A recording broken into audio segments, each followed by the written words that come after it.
গোপন সূত্রে খবর পেয়ে বারুইপুর থানার পুলিশ বারুইপুর থানার অন্তর্গত ইন্দ্রপালে 3 দুষ্কৃতীকে অস্ত্রসহ গ্রেফতার করে।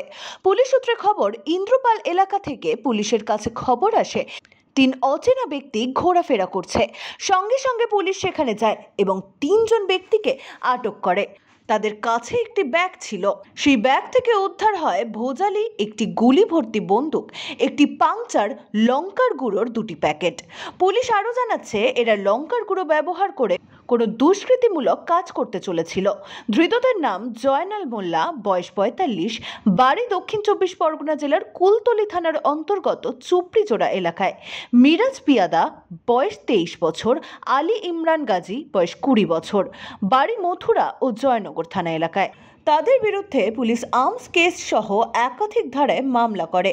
ধৃত ব্যক্তিদের বারুইপুর থানার পক্ষ থেকে বুধবার বারুইপুর মহকুমা আদালতে তোলা হবে বলে জানা গিয়েছে। ব্যুরো রিপোর্ট, এক্সপোজ বার্তা।